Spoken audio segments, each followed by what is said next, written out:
그래서 요즘 뉴스를 보면 통일교나 신천지나 온갖 하나님의 교회들이 이렇게 엄청난 이 사회의 영향력을 행사하고 그리고 이 사회를 흔들어 놓고 있는 것을 직접 보고 들을 수 있습니다. 그들이 이렇게 심각한 문제가 되는 것은 그들의 잘못된 교리와 잘못된 가르침으로 말미암아서 세상 가운데 어마어마한 해악과 그리고 위협을 끼치고 있기 때문에 그렇습니다. 그러하기에 우리는 그들을 사이비요 이단이라고 부르고 있습니다. 여러분 1987년에 혹시 기억하실지 모르겠지만 오대양 사건이라는 게 있었습니다. 오대양 사건이 어떤 거냐면 박순자라는 사람이 여호와의 증인이 있다가 나와서 거기에 있는 성도들 몇 명 데리고 나옵니다. 그리고는 자기를 교주로 삼아서 이 오대양이라는 회사를 설립하게 되는데 그것이 바로 오대양 사건의 전말입니다. 온갖 빚을 끌어모아가지고 그때 당시에 한 70억, 80억 되는 돈을 모읍니다. 그리고는 그 빚을 갚을 능력이 없자 죽어서 천국 가야 된다고 집단으로 자살합니다. 그래서 32명의 사람이 그 오대양이라는 회사 건물 이 다락에서 숨진 채 발견되는 그런 엄청난 사건이었습니다. 그 사건을 말미암아서 그 당시에 이단과 사이비에 대한 경계심과 경각심이 세워지게 되었고 그리고 나라가 예의주시하게 되었습니다. 그리고 미국에도 이와 비슷한 사건이 있었는데요. 1990년대 말에 헤븐스 게이트라는 사건이 있습니다. 이 천국의 문이라는 사건인데요. 그 사건이 어떤 거냐면 그때 당시에 1990년대 말에 해성이 지구와 가까워지게 됩니다. 그때 이 헤븐스 게이트라는 이 종교단체는 어떤 종교단체였냐면 우리가 외계인이 우리에게 임하였고 우리가 그래서 육신이 죽어서 영원히 천국에 가야 된다고 해서 집단으로 자살했던 사건입니다. 이 오대양 사건과 헤븐 게이트 사건 그리고 수많은 그런 이 비슷한 사건들이 크고 작게 일어나게 되는데요. 많게는 1000명 가까이 자살하는 사건도 있었고 그런 사건들이 있었는데 그 사건의 공통적인 것이 뭐냐 하면 천국으로 영원히 가고 이 땅의 육신과 이 땅의 삶은 부정하고 불의하다라는 주장이었습니다. 그러하였기에 이 땅의 삶은 불의하고 부정하기 때문에 이 땅의 삶은 아무런 가치도 없고 그리고 쓸모도 없다라고 주장하며 이 땅의 삶을 하찮게 여기고 그래서 가정도 버리고 직장도 버리고 학업도 버리고 그래서 그 모든 단체에 투신하고 모든 것을 바치게 했던 종말론의 잘못된 사상에 빠져 있었기 때문에 그렇습니다. 이뿐 아니라 지금도 활보하고 있는 신천지와 하나님의 교회와 정명석과 그러한 이 교단, 사이비와 이단들은 이 잘못된 종말론으로 사람들을 미혹하게 하고 쇠뇌시키며 그들의 종으로 만들고 돈을 바치고 인생을 허비하게 만듭니다. 이 사이비와 이단들의 가장 핵심적인 잘못이 뭐냐면 천국에 대한 잘못된 오해와 잘못된 가르침을 따르고 있기 때문에 그렇습니다. 천국을 죽어서 가는 곳으로 여기고 그리고 이 땅의 삶을 부정하고 불의하고 제약된 것 때문에 무가치하고 아무런 그러한 살아갈 이유가 없다라고 바라보는 그 이원론적인 이 가치관 때문에 결국 이 땅의 삶을 잘못되게 왜곡되게 살아가게 만드는 것입니다. 이 이원론은 사실은 플라톤의 영육 이원론에서 옵니다. 플라톤은 이데아 사상, 이 영적인 삶이 고귀하고 육적인 삶은 이 가치 없으며 불결하다고 봤기 때문에 그렇습니다. 근데 이 사상이 영육 이원으로 나와서 천국은 가치 있고 이 땅의 삶은 무가치하고 불의하고 그리고 쓸모없다라고 생각하는 것이 잘못된 가치관이고 잘못된 교리인 것입니다. 왜 교리와 올바른 가치관이 중요한지는 삶을 통해서 나타납니다. 오늘 우리가 설교 제목이 나라가 임하시오며 라는 제목으로 우리가 설교를 나누고 있습니다. 이 나라가 임하시오면 우리 주님의 가르치신 기도, 주기도문에 나오는 기도죠. 나라가 어떻게 해야 된다고요? 임하여야 된다. 우리 삶 가운데 임하여야 된다고 말합니다. 우리가 죽어서 천국으로 가는 것이 아니라 천국이 어떻게 된다고요? 우리 삶 가운데 임하기를 우리 주님께서는 기도하라고 가르쳐 주셨습니다. 즉 천국은 죽어서 가는 곳뿐 아니라 이 땅에서 하나님이 임하여서 우리의 사는 가정과 일터와 교회가 하나님의 나라 천국이 되어야 한다라고 우리 주님께서 우리에게 가르쳐 주고 있는 것입니다. 그래서 우리의 육신도 우리의 가정도 우리의 교회도 무가치하고 불결하고 악한 것이 아니라 하나님이 임하게 될 때 선하고 의롭고 그리고 온전케 되는 곳이 바로 하나님의 나라라고 말씀하고 있는 것입니다. 그렇게 될 때 이 땅의 삶이 무가치하고 의미 없고 그리고 불결한 것이 아니라 가치 있고 거룩하고 그리고 충만한 곳으로 변화하게 됨을 우리 주님께서는 우리에게 가르쳐 주고 있는 것입니다. 그러기에 여러분들이 열심히 돈도 벌고 열심히 가정도 섬기고 열심히 사랑도 하고 열심히 세상 가운데 나가서 살아야 할 이유가 여기에 있는 것입니다.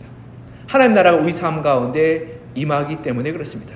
그래서 오늘 본문을 통해서 하나님 나라 오기를 어떻게 사모해야 하며 하나님 나라 임재하는 것이 어떠한 것인지 우리가 살펴보아서 건강한 신앙, 하나님 나라가 우리 삶 가운데 임하기를 소망하는 신앙으로 살아서 이 땅의 삶, 우리의 가정과 우리의 일터와 우리 교회를 하나님 나라 천국으로 만들어 가시는 여러분과 저가 되기를 시장 간절히 소망합니다.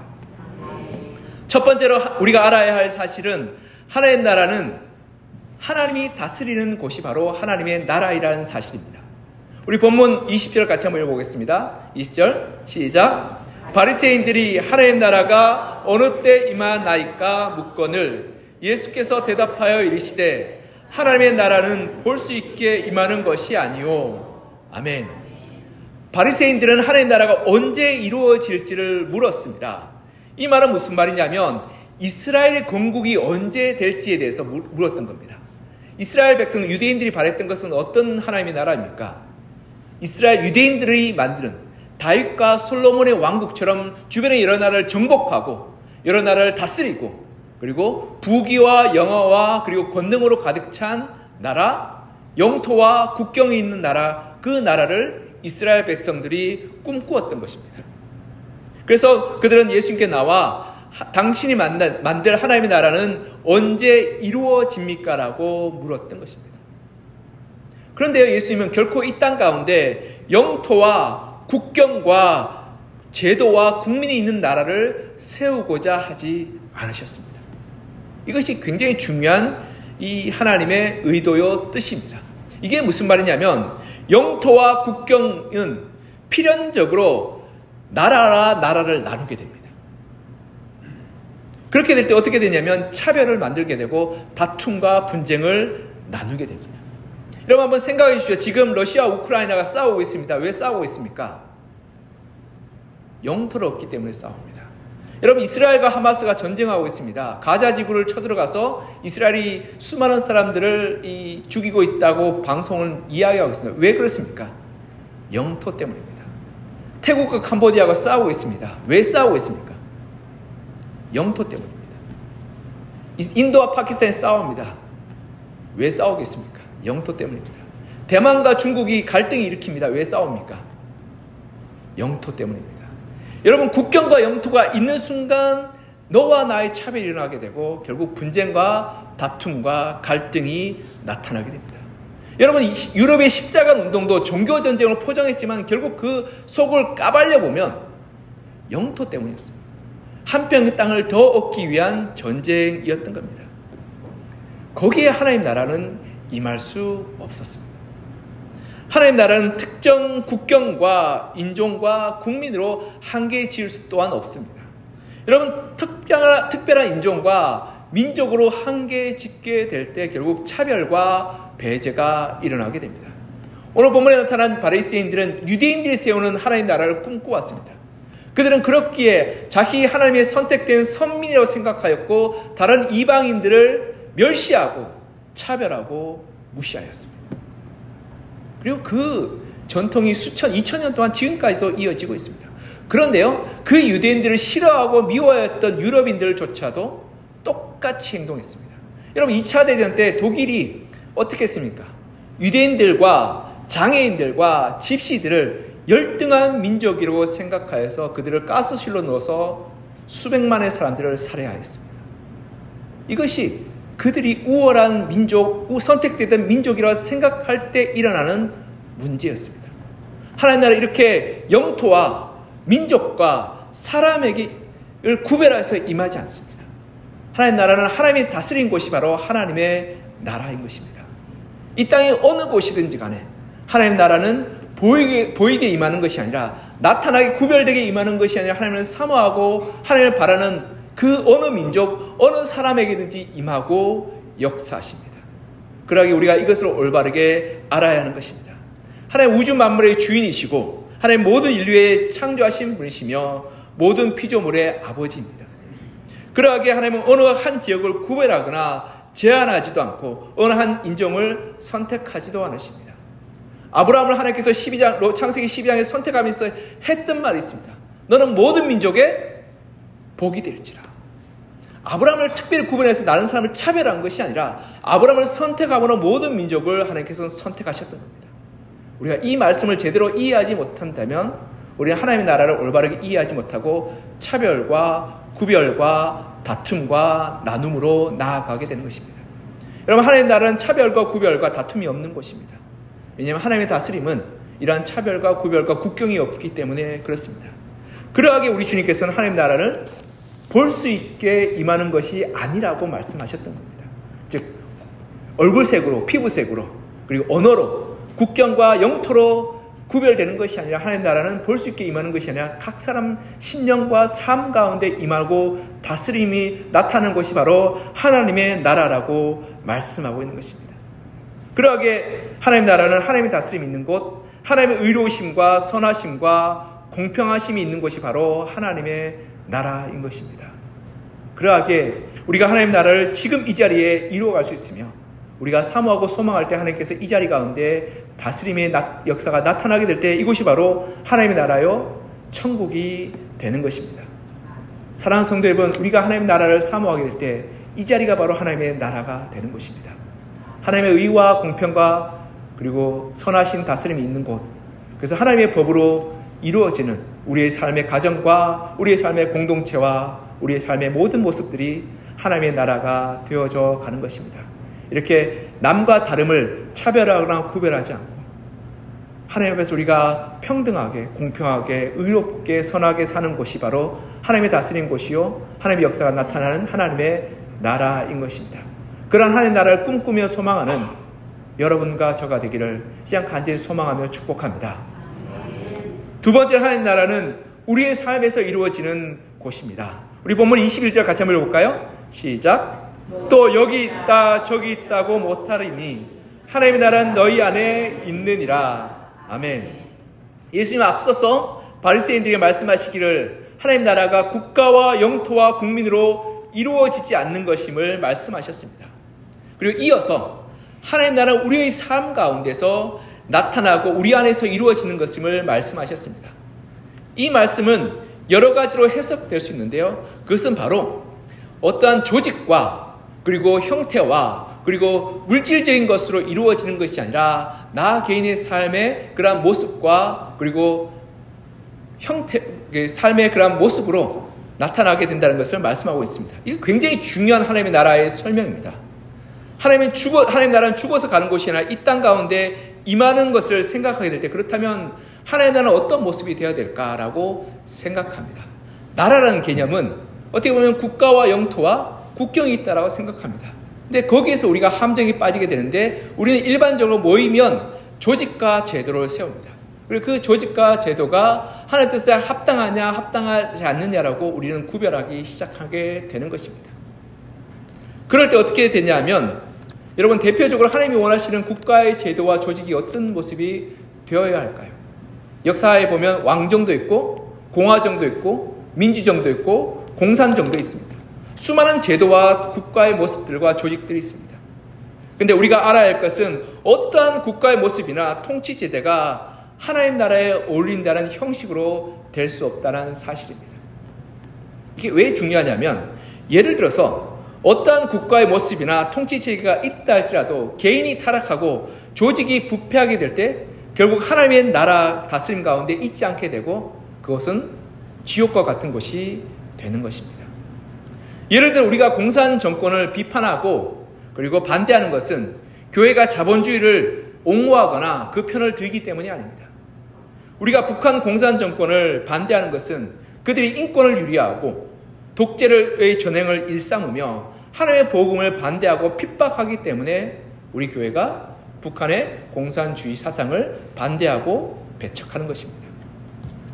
같은 논리로 한국 남한에 있는 교회는 자본주의의 물질 만능주의와 배금주의를 통렬하게 비판하는 것이 마땅합니다.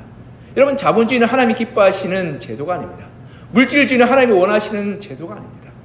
하나님은 우리가 하나님의 은혜 가운데서 베풀고 나누고 섬기며 우리의 주위에 가난한 자, 궁핍한 자가 없도록 하라라고 말씀하시고 명령하셨습니다. 그러하기에 예수님은 하나님의 나라를 부르짖는 사람들의 목소리에 흔들리지 말고 내 삶에 역사하시고 임하시는 하나님의 다스림에 순종하고 귀를 기울일 것을 당부하고 있습니다. 또 한 가지, 우리가 하나님 나라가 개인의 삶 가운데 임하신다는 것은 나의 내적인 그러한 삶의 변화와 충만함과 의의 성취에 대해서 있는 것이지, 세상의 물질적인 어떠한 형태와 형식으로 하나님 나라가 이루어지지 않음을 말씀하고 있습니다. 예를 들어서 세상의 물질적 성공, 그리고 번영, 그리고 세상의 지위의 높아짐이 하나님 나라가 이루어지는 것을 나타낼 수는 없습니다. 우리 교회에 성공 신학들이 있죠. 어떻습니까? 사업이 성공하면 하나님이 복 주시는 거고, 사업이 실패하면 하나님이 저주하는 걸까요? 가난한 사람은 하나님께 저주받아서 가난한 거고, 부유한 사람은 하나님의 복받아서 부유한 것일까요? 여러분, 그렇지 않습니다. 가난한 사람도 하나님의 나라를 누릴 수 있습니다. 여러분, 비천한 사람도 하나님의 나라를 누릴 수 있습니다. 오히려 주님이 이 땅에 오셨던 이유는 비천하고 가난하고 고통받는 사람들을 구원하시기 위해 이 땅에 오셨습니다. 여러분, 로마서 14장 17절 이렇게 말씀하고 있습니다. 하나님 나라는 먹는 것과 마시는 것이 아니요 오직 성령의 안에 있는 의와 평강과 희락이라. 아멘. 여러분, 하나님 나라는 어떤 것이라고요? 먹는 것과 마시는 것이 아니라고 말합니다. 우리가 물질적으로 좋은 집에 살고 좋은 차를 몰고 많은 월급을 받고 좋은 옷을 입는 것이 하나님 나라가 아니라고 말씀하고 있습니다. 여러분, 하나님 나라가 임하였다고 해서 내가 좋은 차 몰고 좋은 집에 사는 것이 천국이 아닙니다. 천국은 어떤 곳입니까? 하나님의 공의와 공평이 물을 듯이 흘러서 억울하고 속상하고 원통한 일이 없는 곳이 하나님의 나라인 것입니다. 하나님의 나라는 어떤 곳입니까? 평안이 편만하여서 걱정과 불안과 염려가 없는 것이 하나님의 나라인 것입니다. 그리고 하나님의 나라는 우리 가운데 다툼과 원망과 미움이 사라지고 기쁨과 감사가 넘치는 것이 바로 하나님의 나라인 것입니다. 비록 우리가 가진 것이 많지 않다 할지라도, 좋은 옷을 입지 못한다 할지라도, 좋은 차를 몰지 못한다 할지라도 우리 가운데 하나님의 의가 편만하게 흐르며 하나님의 평안 주시는 평안이 넘치며 기쁨 가운데 날마다 살아가게 될 때 그곳이 바로 하나님의 나라요, 하나님이 다스리는 곳인 것입니다. 여러분, 그러하게 하나님의 나라는 개인의 삶에서 선한 삶, 평안과 기쁨의 삶이 넘치게 되는 것입니다. 그러하게 하나님의 나라는 제도와 조직이 아니고, 그리고 물질적 풍요와 번영이 아니라 하나님의 나라는 구원의 복음을 말미암은 의로움과 평안함과 기쁨이라고 말씀하고 있는 것입니다. 그러하게 우리의 삶 가운데 하나님의 기쁨과 하나님의 평안과 하나님의 의로우심이 물처럼 흘러서 우리 가정 가운데 기쁨이 넘치고 평안이 넘치고, 그리고 하나님의 의와 넘쳐서 억울하고 속상한 일이 없으며 우리 일터 가운데 하나님의 나라가 임하여서 일터가 기쁨의 장소가 되고 평안의 장소가 되고 또 하나님의 공의와 정직이 물처럼 하수처럼 흐르는 장소가 되게 될 때 우리의 삶이 하나님의 은혜로 풍성한 하나님 나라가 될 것입니다. 이렇게 우리 삶 가운데 이루어지는 하나님 나라를 꿈꾸며 하나님 나라를 세워가시는 여러분과 저가 되기를 이제 간절히 소망하며 축복합니다. 세 번째로, 하나님 나라는 모든 사람에게 임하시는 하나님의 은혜의 통로입니다. 우리 본문 23절 24절을 같이 한번 읽어볼까요? 시작. 사람이 너희에게 말하되 보라 저기 있다, 보라 여기 있다 하리라. 그러나 너희는 가지도 말고 따르지도 말라. 번개가 하늘 아래 이쪽에서 번쩍이어 하늘 아래 저쪽같이 비침같이 인자도 자기 날에 그러하리라. 아멘. 우리가 종종 착각하는 것은 하나님 나라는 특별한 사람, 선택된 사람에게 주어진다고 생각합니다. 사이비와 이단들은 어떻게 생각합니까? 하나님 나라에 들어가기 위해서 어떻게 해야 된다고요? 특별한 지식이 있고 특별한 물건을 바치게 되고 특별한 헌신을 하여야 된다라고 속입니다. 그리고 그렇지 않은 사람들 모두 지옥불에 떨어진다라고 위협하며 두렵게 만듭니다. 물론 우리가 죄는 마땅히 대가를 지불하며 하나님은 악을 미워하시고 악에 대해서 진노하십니다. 그리고 우리가 죄와 악 가운데 거하기 때문에 하나님의 심판과 불의를 미워하시는 진노 가운데 두려워하며 떨 수밖에 없습니다. 이건 필연적인 것입니다. 하지만 우리가 분명히 알아야 할 것은 하나님의 중요한 성품은 하나님은 모든 사람이 구원받기를 원하신다는 사실입니다. 디모데후서 2장 4절 이렇게 말씀합니다. 하나님은 모든 사람이 구원을 받으며 진리를 아는 데 이르기를 원하시느니라. 아멘. 예수님은 자신을 따르는 제자들과 예수님을 적대하는 바리새인들을 향해서 하나님 나라의 비밀을 알려주십니다. 하나님의 나라 임재하심은 어떤 사람의 비밀하게 한 부분에 일어난 것이 아니라 번개가 여기서 젖힐 때 저기까지 끝까지 다 아는 것처럼 모든 사람이 하나님의 나라를 보고 깨닫게 될 것이라고 말씀하고 있는 것입니다. 그 비밀은 극소수의 특수한 사람에게 주어지는 것이 아니라 모든 사람이 보고 모든 사람이 알고 모든 사람이 깨닫게 되는 것입니다. 여러분 삶 가운데 하나님 나라가 이루어지면 어떤 일이 일어날까요? 제가 알려드릴까요? 표정이 바뀝니다. 삶의 태도가 바뀝니다. 말투가 바뀌고 입술에 나오는 고백이 바뀝니다. 예전엔 불평과 원망과 미움과 다툼을 살아갔던 사람이 하나님 나라가 내 삶 가운데 이루어지게 될 어떤 일이 일어나면 기쁨과 감사와 찬양이 터져 나오게 됩니다. 그렇게 될 누가 제일 먼저 알까요? 여러분 주변에 있는 가족들이 제일 먼저 압니다. 그리고 여러분의 일터 가운데서 여러분의 직장의 동료들이 제일 먼저 압니다. 너 무슨 일이 있어? 라고. 로또 맞았어? 라고 물어보지 않겠습니까? 너 왜 그렇게 신을 벌고 좋아? 라고 물어보지 않겠습니까? 하나님 나라는 이렇게 모든 사람이 알게끔 열려져 있습니다. 그런데요, 혹시 누가 여러분에게 찾아와서 너만 알아. 이거 하나님 나라 가는 비결이야 속삭인다면 이거 99%는 이단과 사입입니다. 여러분 한번 생각해 보십시오. 어떤 사람이 찾아와서 야, 돈 버는 방법 너무 알아. 내가 너 가르쳐 줄게 라고 묻는다면 99, 10중 8구는 사기꾼인 거 아시죠? 네. 네. 광고에서 이런 광고합니다. 여러분 이 방법 하면 엄청난 돈 쉽게 벌 수 있습니다라고 하는 광고들 다 대부분 90% 사기입니다. 쉽게 돈 벌 수 있는 방법 알면 다 부자 됐겠죠. 그리고 제가 어느 프로그램에서 이런 걸 봤습니다. 이게 정말 이렇게 제가 무릎을 탁 쳤는데요. 어느 식당 가서 텔레비전에서 그 맛집 소개를 하는데요. 어느 할머니가 한 3, 40년 했던 맛집입니다. 그래서 그 맛집 비결로 해서 얘기하는데 그 리포터 물어봤습니다. 이 소스의 비결이 뭡니까? 라고. 그러니까 그 맛집 사장 할머니가 며느리한테도 비밀합니다. 며느리한테도 안 가르쳐 준다고. 왜냐하면 이거는 우리 집만의 비밀이라고 말합니다. 이 돈 버는 비결 아니겠습니까? 여러분 사람들이 얼마나 이기적이고 얼마나 영악합니까? 그러하게 이 잘 사는 비결 남한테 쉽게 가르쳐 주지 않습니다.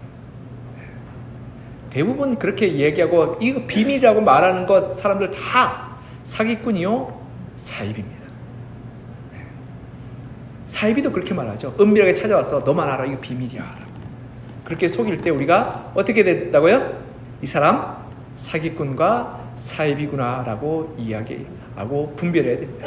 그런데 하나님은 이러한 우리 인간의 개인적인 욕심과 욕망과 이기심을 너무나 잘 알고 있었습니다. 그러하게 하나님은 모든 사람에게 알 수 있게끔 하나님의 그러한 나라를 열어 보여주셨습니다. 그래서 누구나 믿기만 하면 하나님을 찾기만 하면 구하기만 하면 하나님 나라를 허락하여 주시겠다라고 아주 쉽게 열어 보여주셨던 것입니다. 그래서 하나님은 참된 신앙은 이기적이지 않고 참된 신앙은 결코 은밀하지 않으며 참된 신앙은 결코 우리의 그릇된 욕망을 성취하는 통로가 아님을 우리에게 알려주시고 보여주셨던 것입니다.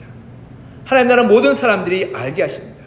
하나님 나라는 모든 사람들이 깨닫게 하여 주셨습니다. 이것이 바로 보편적인 진리입니다. 그리고 하나님 나라는 모든 사람이 들어가게끔 모든 사람에게 열어 보여주셨습니다. 그러하게 하나님을 알지 못하고 하나님을 믿지 못하는 사람들조차도 하나님 나라가 좋은 줄 압니다. 하나님 나라 들어가면 괜찮은 줄 압니다. 여러분 나만 들어가고 다 지옥불에 들어가는 하나님 나라는 사기요, 사이비요, 이단이고 거짓말입니다. 하나님 나라 어떤 곳이라고요? 모든 사람이 들어가게끔 열려있는 은혜의 자리인 것입니다. 우리 삶 가운데 하나님 나라가 임하게 될 때 그 하나님 나라를 말하면 누가 복을 받게 될까요? 우리 가족들이 복을 받습니다. 우리 일터 가운데 하나님 나라가 임하게 되면 누가 복을 받나요? 우리 직장의 동료들이 복을 받습니다. 우리 교회 가운데 하나님 나라가 임하게 되면 우리 예배드린 모든 성도님들이 은혜를 받습니다. 그만큼 하나님 나라는 파급력이 있습니다. 그래서 우리 주님께서 천국 비유할 때 천국을 누룩에 비유했습니다. 왜 누룩에 비유했는지 아시겠죠? 여러분, 누룩이 밀가루에 들어가면 그 밀가루 다 어떻게 된다고요? 누룩을 바뀌어버린다. 그래서 예수님은 천국은 누룩과 같다라고 말하며 천국이 어떻게 돼요? 사람 가정에 들어가고 일터에 들어가고 세상에 들어가면 그곳을 어떻게 된다고요? 천국으로 바꿔버린다. 사람들이 그 천국을 맛보고 알게 될 때 나도 그 천국에 들어가고 하나님 나라에 들어가고 싶고 그것을 누리고 싶다라고 고백하게 될 것이라고 예수님은 제자들에게 가르쳐주고 보여주셨던 것입니다. 이것이 바로 우리 주님께서 보시는 알려주시는 하나님 나라 천국입니다. 하나님 나라는 구하는 모든 사람에게 허락하여 주시는 하나님의 은혜입니다. 그래서 누가복음 12장 31절 32절 이렇게 말씀합니다. 다만 너희는 그의 나라를 구하라. 그리하면 이런 것들을 너희에게 더하시리라. 적은 무리여 무서워 말라. 너희 아버지께서 그 나라를 너희에게 주시기를 기뻐하시느니라. 아멘. 이렇게 말하죠. 하나님께서 우리에게 주시기를 기뻐하신다. 사랑하는 성도 여러분, 하나님의 나라는 하나님의 사모하는 모든 자에게 주시는 하나님의 은혜입니다. 그러하게 믿는 자나 믿지 않는 자나 하나님을 아는 자나 모르는 자나 다 하나님 나라를 사모하게 될 때 그 하나님 나라 가운데 거하게 되며 누리게 되며 은혜와 복을 누리게 됩니다. 그 하나님 나라를 나의 삶에, 나의 가정에, 나의 일터에, 나의 그러한 공동체에 임하여서 하나님의 은혜와 복과 기쁨과 평안이 흘러넘치기를 소망하고 바라서 하나님 나라를 날마다 누리고 하나님 나라에 거하시는 여러분과 저가 되기를 시장 간절히 소망하며 축복합니다. 말씀을 맺겠습니다. 어제 청소하면서 한 권사님이 자기 손주의 모습을 보여주셨습니다. 어떤 모습이냐면 이 교회 학교에서요 가르쳐줬는데 그림을 그리게 했답니다. 하나님 천국 가면 무엇이 있을까? 천국에 초콜릿도 있고 불꽃놀이도 있고 여러 가지 자기가 좋아하는 걸 다 그려놨습니다. 아이들도 하나님 나라를 꿈꿉니다. 내가 좋아하는 것, 내가 바라는 것, 내가 소망하는 것이 하나님 나라가 되었으면 좋겠다는 아이들도 꿈꿉니다. 여러분, 우리가 하나님 나라를 꿈꾸었으면 좋겠습니다. 하나님 나라는 죽어서 가는 곳이 아닙니다. 하나님 나라는 이 땅 가운데 하나님께서 이루어지시는 그런 곳이 바로 하나님의 나라입니다. 그래서 우리 주님께서는 나라가 이 땅 가운데 임하기를 기도하라라고 말씀하셨습니다. 우리 가정이 천국이 되었으면 좋겠습니다. 우리 일터가 하나님 나라가 되어서 의와 정직과 성실함으로 넘치는 곳이 되었으면 좋겠습니다. 그래서 억울한 일, 답답한 일, 속상한 일이 없는 곳이 되었으면 좋겠습니다. 선하고 정직하고 그리고 열심히 사는 사람들이 마땅한 대가를 받는 곳이 되었으면 좋겠습니다. 우리 사회가 하나님의 나라가 되었으면 좋겠습니다. 그래서 가난한 자, 부유한 자의 차별이 없고 그리고 잘 나가는 자, 못한 부족한 자의 차별이 없고 서로 배려하고 서로 섬기고 서로 돌보아주는 건강한 사회가 되었으면 좋겠습니다. 그 나라, 하나님 나라는 사모하는 자에게 주신 하나님의 선물입니다. 우리가 가정을 하나님 나라를 꿈꾸고 우리 교회를 하나님 나라를 꿈꾸고 이 일터를 하나님 나라를 꿈꾸며 이 나라 이 민족을 하나님 나라를 꿈꾸며 기도할 때 하나님께서 우리 가운데 하나님 나라를 임하게 하여 주시며 그 나라 가운데 하나님의 은혜와 사랑과 능력을 부어 주실 것입니다. 이렇게 우리 삶 가운데 하나님 나라를 임하기를 꿈꾸며 소망하며 기도하는 여러분과 저가 되기를 간절히 소망하며 축복합니다. 함께 기도하겠습니다. 하나님, 우리가 우리 삶 가운데 하나님 나라를 꿈꿉니다. 우리 가정 가운데 하나님 나라가 이루어지기를 소망합니다. 우리 일터가 하나님 나라가 되기를 소망합니다. 이 나라, 이 민족이 하나님 나라가 되기를 소망합니다. 주께서 우리 가운데 임하여 주시고 역사하여 주셔서 하나님 나라를 세워주시고 하나님 나라를 만들어 달라고 이 시간 한 목소리를 같이 기도하겠습니다. 하나님 아버지, 하나님께서 우리 가운데 함께하여 주시고 역사하여 주셔서 하나님의 나라, 하나님의 뜻이 이 가운데 이루어지게 도와주시고 하나님의 은혜 가운데 역사하시고 은혜를 다하여 주시옵소서. 주님, 주께서 우리 가운데 함께하여 주셔서 하나님 나라를 이루어가게 도와주시고 하나님 주시는 그러한 능력과 은혜와 그의 돌봄 가운데 하나님 우리가 살아가게 도와주시옵소서. 하나님 나라가 차별과 구별과 나눔과 다툼이 없는 곳임을 우리가 다시금 보게 됩니다. 하나님 그 나라 가운데 우리가 거하게 하여 주시옵소서. 하나님 나라는 물질적인 것이 아님을 보게 됩니다. 물질의 성공과 부유함과 성공으로 우리가 하나님 나라가 아니라 하나님 가난한 가운데서 하나님의 역사 나타나고 하나님 어려운 가운데 하나님의 다스림이 있으며 은혜와 기쁨과 감사가 있는 것이 하나님의 나라임을 우리가 고백하오니 주님, 우리가 정말 하나님 나라를 올바르게 바라보게 하여 주시고 하나님 나라 가운데 거하는 저희들 되게 하여 주시옵소서. 하나님 나라는 어려운 것이 아니라 하나님 나라는 하나님 정말 비밀스러운 것이 아니라 하나님 나라는 하나님을 아는 자나 모르는 자나 다 하나님 사모하는 자에 열려있는 곳이며 하나님께서 거저주시는 선물이 우리가 보게 됩니다. 하나님, 우리 삶 가운데 임하여 주셔서 우리 가정이, 우리 일터가, 우리 교회와 이 나라의 민족이 하나님 나라가 되기를 소망합니다. 하나님의 다스림심을 소망합니다. 하나님의 사랑과 하나님의 은혜와 하나님의 의로우심과 하나님의 공의로우심과 하나님의 그러한 평안 주심과 하나님의 그러한 은혜의 베푸심을 우리의 삶 가운데 하나님 경험하고 누리게 하여 주시며, 그래서 날마다 우리의 삶 가운데 하나님 나라가 이루어져서 하나님의 그러한 기쁨이 하나님이 주시는 그 감격과 감사가 넘치게 도와주시고 은혜로 풍성케 하여 주시옵소서. 사랑하는 하나님 아버지, 우리 주님께서 우리에게 가르쳐 주시기를 나라가 임하시기를 기도하라고 말씀하셨던 것을 우리가 기억합니다. 하나님 나라는 차별과 구별과 나눔과 다툼이 없는 하나님이 다스리시는 그런 온전한 곳임을 우리가 보게 됩니다. 하나님, 우리 삶 가운데 다툼과 원망과 미움과 오해와 갈등과 분열이 그치게 하여 주시고 우리 가운데 하나님께서 다스려 주셔서 하나님의 의와 하나님의 판단하심과 하나님의 성실하심으로 우리를 새롭게 하여 주시옵소서. 하나님의 나라는 물질적 번영과 성공과 세상적인 높음에 따라 있는 것이 아니라 하나님 초막이나 궁궐이나 거친 덜이나 어디 곳이든지 하나님이 임하시는 곳이 하나님의 나라임을 우리가 다시금 고백하게 됩니다.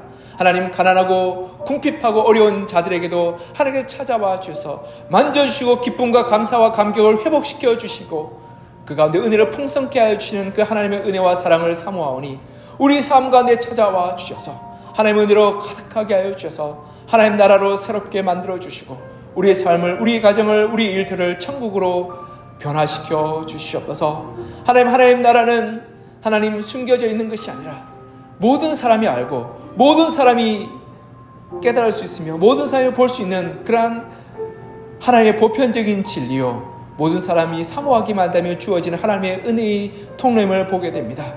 하나님, 그 나라를 사모합니다. 하나님, 그 나라를 바라봅니다. 우리의 가정 가운데, 우리 일터 가운데 하나님 나라가 임하여서 우리의 가족 식구들이 하나님 나라를 꿈꾸게 하여 주시고 우리 일터에 있는 직장의 동료들이 하나님 나라를 소망하게 하여 주시며 이 나라, 이 민족이 하나님 나라를 하나님 꿈꾸어 소망하여서 이 땅 가운데 부흥과 회개의 역사가 일어나게 도와주시옵소서. 그래서 이 땅 가운데 차별과 구별과 다툼과 원망과 미움과 욕망과 죄와 불의와 악이 떠나가게 하여 주시고 하나님께서 온전히 이 땅을 다스려 주셔서 감사와 기쁨과 평안과 찬양이 넘치는 은혜의 자리가 되게 하여 주시옵소서.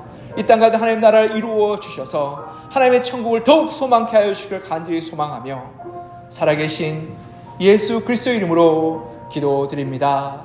아멘.